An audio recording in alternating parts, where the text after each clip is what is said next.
we don't always see Steph get off to a start like that. Was that kind of built in? Were you kind of setting it up for him to kind of be aggressive offensively at the start? Not really, but I think this year he's been a little more aggressive in the first quarters in general, just probably because the team is built a little differently. And so I think he feels like, it's okay for him to get going right away. This team can use that, so he just kind of sees what the game is offering and does whatever he needs to do.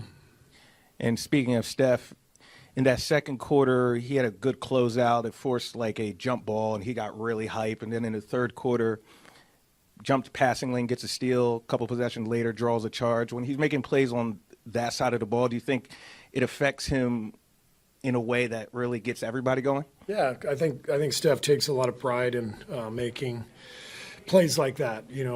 Steals or drawing a charge, making a good defensive play. That definitely gets him going and gets our team going too. Why do you think Klay connects with Trayce so often? I think because, Trayce is such a good finisher, and when Klay comes off pin downs, people are they're scared. They're going to put two on the ball, and he just knows that if Trayce, after he sets the screen, if he slips and gets to the rim, he knows Trayce is going to finish, and they've just had a great connection all year on that action. You talked pregame about how, Chris will kind of slide into that unit. I mean, do you view Trayce as kind of an ideal center in that sense where Klay's connecting with him? Chris theoretically could pick. I mean, Trayce had obviously a huge night tonight. Like, do you see him as the center in that unit? Yeah, because he gives Chris a lob threat. So you can see what that unit might look like. And so it'll be great to get Chris back and kind of put that group together and see how they do. Andrew's scored, I think, double digits in the last 7 games. We've talked a lot about how Draymond coming back has impacted him and the way that Andrew, Draymond, and Jonathan have played together. But aside from that, just what have you observed over Andrew and, the development of his season, but really these past couple of weeks that have allowed him to resemble a little bit more of who he was, especially that championship year? Yeah, he just looks more comfortable. He's attacking the rim more, and I think the way we're playing is, and the lineup that he starts the game with just gives him more space to attack, and he's looked really good now for a while. Physically, I just think he looks much better than he did early in the season, but. I think the way our team has evolved and the lineups that we're playing kind of feeds into everything that he does well, and he's playing at a high level, playing unselfishly, just making the simple play, and I love how Wiggs is playing right now. Steve, Steph seems like he's maintaining his high volume of scoring without very many free throws. How difficult is that actually to put up 30, 34 with 2 free throws, and do you think it's sustainable? I don't know. I mean, I didn't used to get fouled either, and I would put up my 6, and I was like, I don't know how I did it either. I barely got to the line, and no, I just think that he's the most skilled player I think I've ever seen, and so. This is a league where, the game is geared towards the offensive player, as we know. And so there's a lot of guys who are taking advantage of that and seeking fouls. And Steph has just never played like that. He doesn't do all that stuff. He just tries to get space because he knows when he gets space, he's going to more than likely knock down a shot. And he doesn't spend a lot of time at the line unless, we have a lead and people are fouling down the stretch. But he's so good and so skilled that he finds a way anyway. Do you want him to be more like the rest of the league? I know you. I think what we've talked about over the years a little bit is just mixing in some pump fakes and when guys are flying into him, it's not a bad play to use a pump fake and just draw a shooting foul, get 3 free throws. On the other hand, he loves the flyby, and he takes one dribble to his left and knocks down the shot so easily. So it's not something we've spent a whole lot of time on, but there are games and playoff series where teams are playing us a certain way, and it's great for Steph and Klay to draw people off their feet and get to the line. It's a big help, but it's just never been something that they've relied on too much.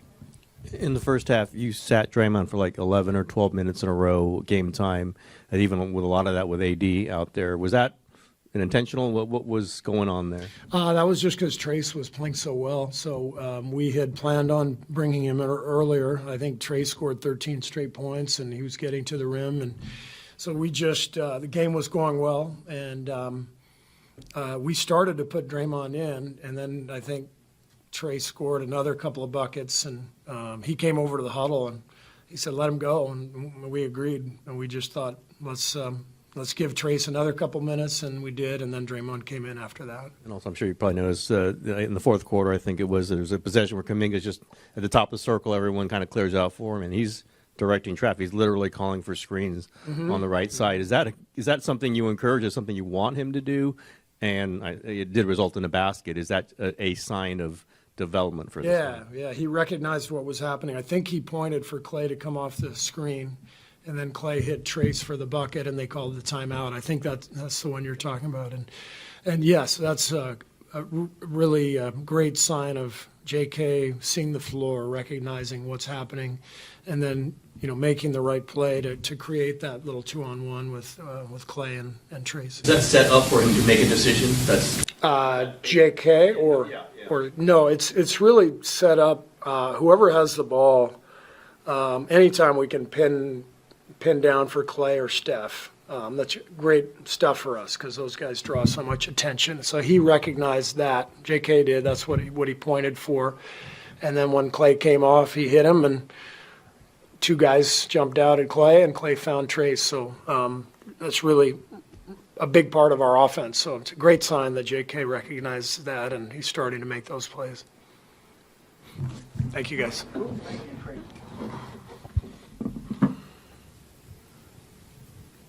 How much are you paying Klay?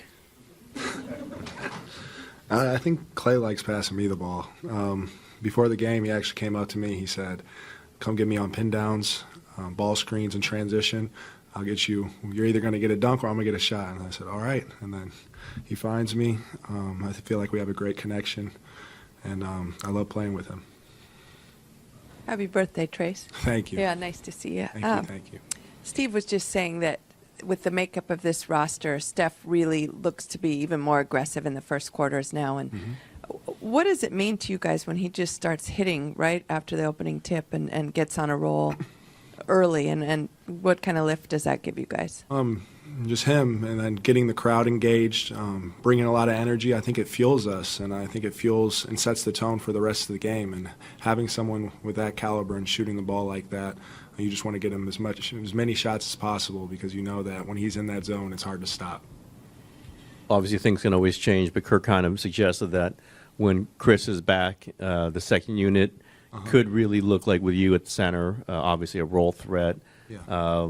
Have you heard that, and do you sense that, and what does that mean to you? That obviously minutes have come and gone for you a little bit this season, that you might be able to get like a regular rotation spot in there.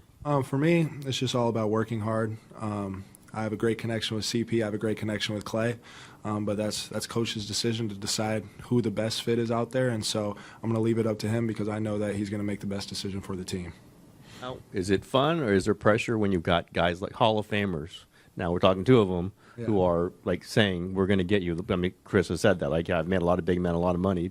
Is that a little pressure on you? No, I think it's the opposite. When they instill confidence in me like that, it just makes me want to raise my game to another level. And obviously, you don't want to let them down, but at the same time, they give you confidence. And usually, half the time, they draw so much attention at just getting a dunk or a layup. So it's just about finishing and concentrating.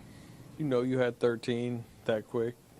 I didn't necessarily know that I had 13 that quick. I knew I scored like 3 or 4 times in a row, but I wasn't really paying attention. I was actually upset because I wasn't doing what I was supposed to on the defensive end with the coverages, so I was more mad about that. On the on the Klay front, I mean, did it take a little time for you guys to develop that, or did it come pretty quick? I think it was pretty natural, honestly. I can remember from the first time I started in the preseason, he hit me a few times. He hit me with a lob over Sabonis. So I feel like that it's just kind of like a synergy that we have that's just know how to play the game together. That it? Cool. Thank you. Have the locker room open.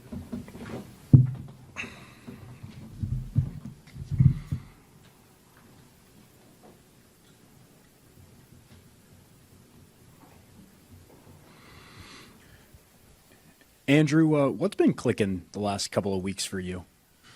I feel like I just found a good rhythm. And put in work, practice, getting extra shots up, just, feeling good about myself, and the team is rolling right now. Everyone on the team is, we're all playing together, playing the right way, and, we're figuring something out that could be special. What's the energy for you guys been like over the last 11 games where you've won 9 times versus when things were kind of south in the first half of the year? It's great. Winning brings the best out of everybody. Everyone's happy when we win, and, when you lose, it's not as fun. Andrew, I'm sure maybe at other points in your career you've gone through what you might call a little rut or a little dry spell, Sure. whatever you want to call it. Yeah. How did you just mentally keep saying, okay, I'm putting up the shots, this is going to come around. I just got to Yeah. stay with the process, so to speak. Yeah, you just gotta keep believing in yourself, and and I know what I can do, and I've been in the league for 10 years now, so I know what I can do and what I can't do, and I know it just take time and find the right things that work for me again, and I know everything will be okay. And Klay is not maybe shooting the way he wants to right now. Do you guys chat at all, or in practice are you, I know you're not always on the same court, but just supporting each other, saying, okay, Klay, keep firing it? For sure, you have to. That's a good way to get out of a slump, is just, keep shooting, keep believing in yourself. And, Klay is one of the best shooters of all time. To me, it's Steph and then him. So I believe in him. I know the team believes in him. And we all know what he can do. It seems like the starting lineup with Draymond at center, a little bit more space, a little bit more opportunities to find mismatches. Do you feel that as a player, and is that kind of a lineup that you feel more comfortable in? For sure. Draymond on the floor, he makes the whole team better. He makes everyone better around him. On the defensive side and the offensive side, he's has one of the highest IQs in the league, and it shows out there in the court.